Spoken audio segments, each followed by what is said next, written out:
Agora que você já sabe realizar rotações em duas dimensões, vamos partir para a terceira dimensão. Então suponha que você tenha um vetor em três dimensões. Então ele é um vetor v, por exemplo, formado pelas coordenadas x, vamos supor vx, vy e vz. Bom, vamos fixar um eixo para rotacionar, então nós vamos rotacionar esse vetor em torno do eixo x nesse vídeo. Então, se nós realizarmos a rotação no ângulo θ, nós estaríamos basicamente rotacionando esse vetor no ângulo θ, porém preservando o eixo x. Então, ele basicamente ia cair lá embaixo. Se nós aplicássemos uma rotação total em 360 graus, por exemplo, ele voltaria assim ao mesmo ponto, ok? Então nós estamos fixando o eixo x. E depois você vai ver que nós podemos realizar a rotação fixando o eixo y e fixando o eixo z. Mas nós temos que fixar um eixo para conseguir a transformação, então nós vamos começar pelo x. Bom, esse vetor v, então, ele é formado desse modo, por uma coordenada vx, vy e vz.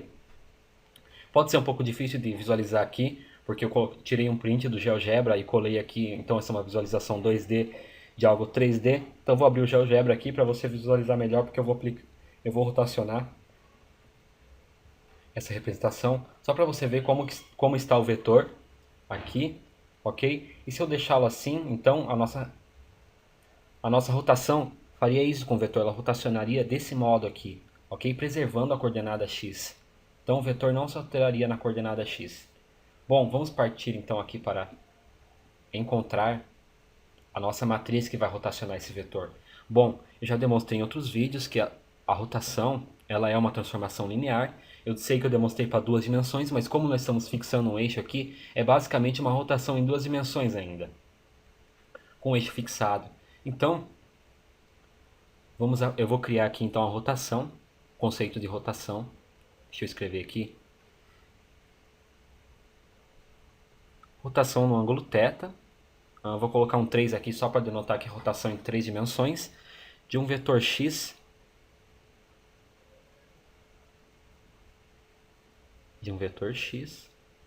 é igual a uma matriz A vezes esse vetor x. Então vamos encontrar essa matriz A. Okay? Então para encontrar, vamos retomar o que eu já demonstrei nos outros vídeos, que é só aplicar a transformação na matriz de identidade. Então eu vou criar aqui a matriz de identidade I3, que nós estamos trabalhando com três dimensões.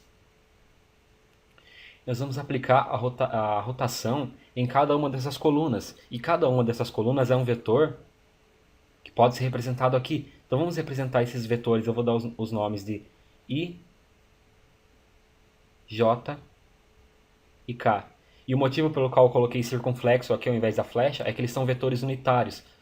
O tamanho deles, a magnitude é 1. Vamos representar aqui que você vai conseguir visualizar isso. Então nós temos o vetor I, que ele tem a coordenada x valendo 1 e as outras valendo 0, então ele está aqui.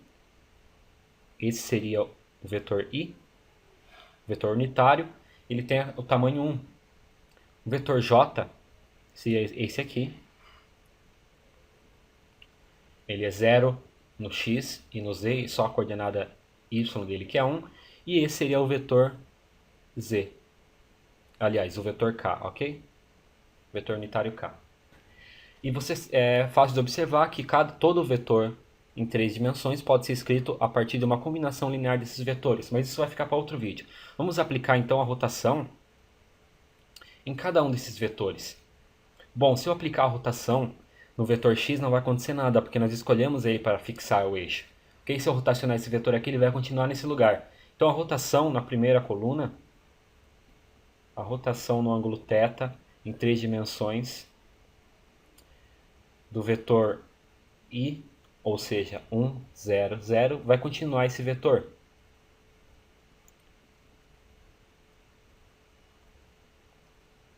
Então nós temos que achar a representação dos outros dois vetores, ok?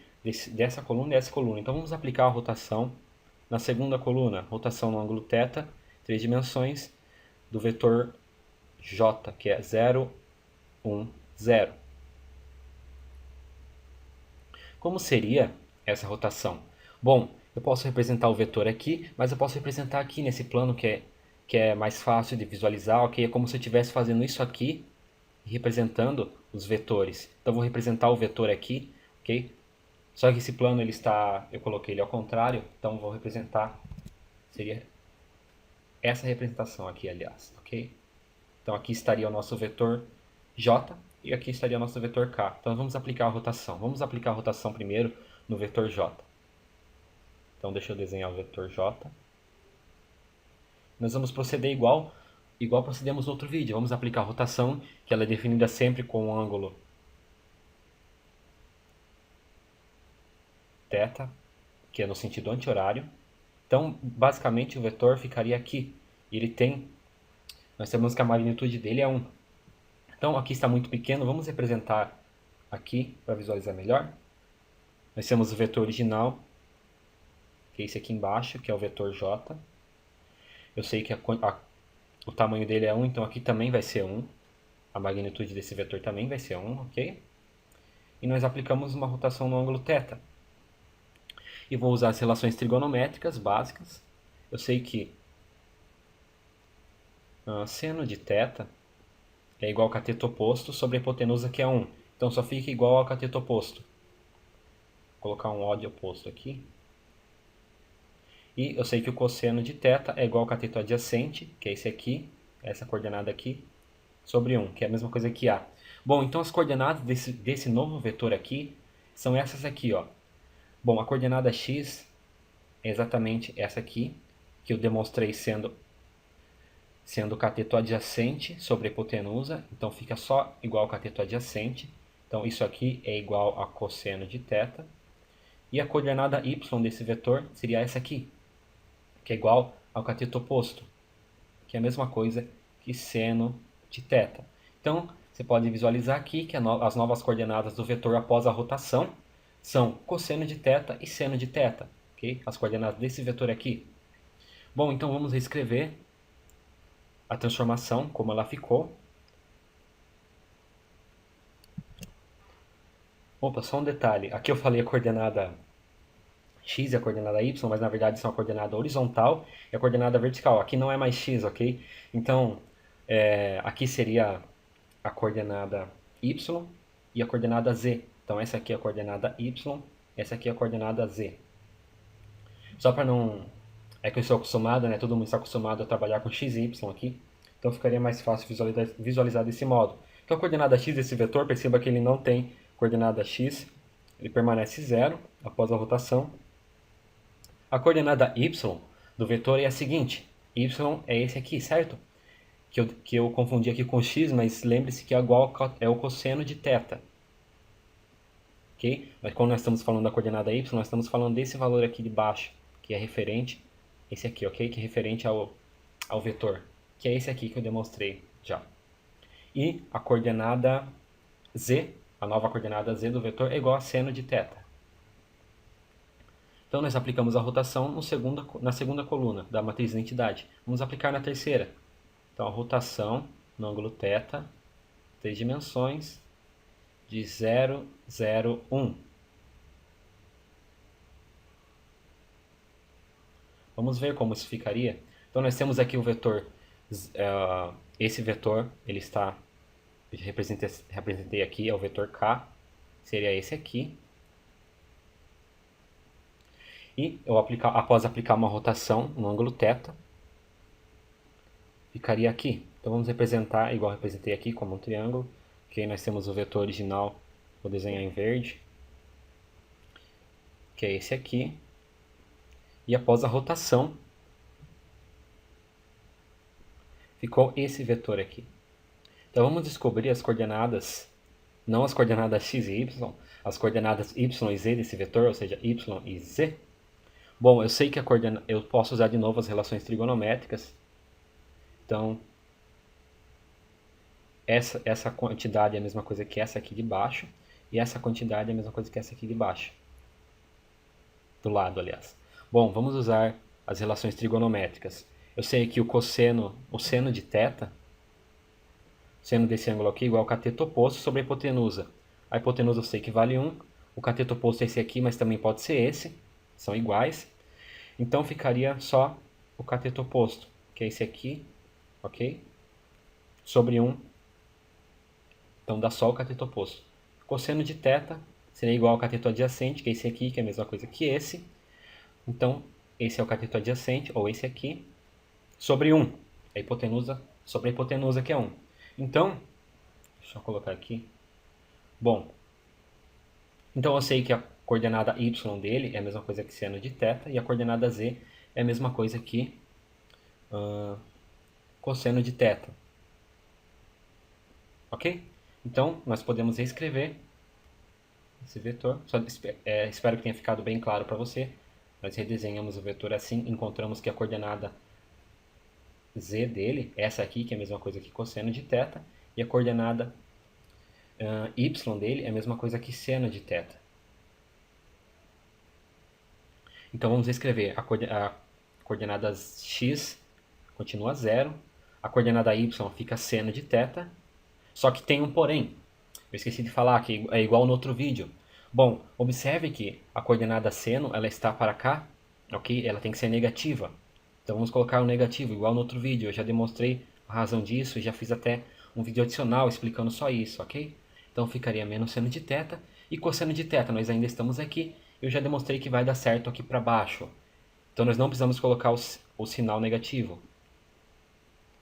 Então agora que nós aplicamos a rotação nas 3 colunas, vamos reconstruir a matriz, ok? Nós aplicamos então, vou só reescrever aqui o que nós fizemos. Nós tínhamos a matriz identidade, nós aplicamos a transformação, a rotação no ângulo θ na primeira coluna, que seria a 1, 0, 0. Nós aplicamos a rotação no ângulo θ na segunda coluna, que é 0, 1, 0. E aplicamos a rotação também no ângulo θ, claro, na coluna 0, 0, 1. Então isso aqui tem que resultar na matriz formada por essas três colunas. Vou escrever aqui em verde. Seria essa aqui, 1, 0, 0, primeira coluna, 0, cosseno de θ, seno de θ, e 0 menos seno de θ, cosseno de θ.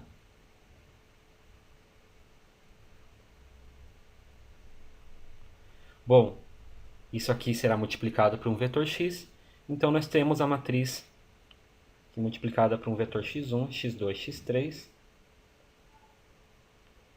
realiza a rotação. Então deixa eu escrever aqui, que a rotação no ângulo θ, rotação em 3 dimensões, de um vetor x é igual a essa matriz vezes esse vetor, ok? Então, se você quiser aplicar a rotação referente ao eixo y e z, você pode, ok? Você pode fazer o mesmo processo, apenas, digamos, apenas fixando os outros eixos e fazendo o mesmo processo. Mas como seria totalmente repetitivo, eu vou colocar aqui, eu vou pausar o vídeo, copiar as matrizes para rotação no eixo y e z. Bom, então aqui estão as transformações. Deixa eu só escrever que essa aqui é fixando no eixo y, aliás, no eixo x, que é o que nós derivamos aqui. Essa aqui seria fixando no eixo y, e essa aqui fixando no eixo z. Então, nesse vídeo, nós demonstramos como realizar as rotações, ok? E se você quiser realizar uma rotação tanto no eixo y, quanto no eixo z, quanto no eixo x, ou seja, uma rotação em todos os eixos, você aplica a rotação em cada um, ok? Então, nós simplificamos o problema. Ao invés de um cálculo gigante para calcular a rotação de uma vez só, por exemplo, uma rotação assim, por exemplo, de uma vez só, em todos os eixos, seria bem mais complicado. Então nós reduzimos a uma rotação fixando cada eixo, ok? Então eu espero que você tenha entendido o vídeo. Qualquer dúvida pode mandar no comentário ou por e-mail.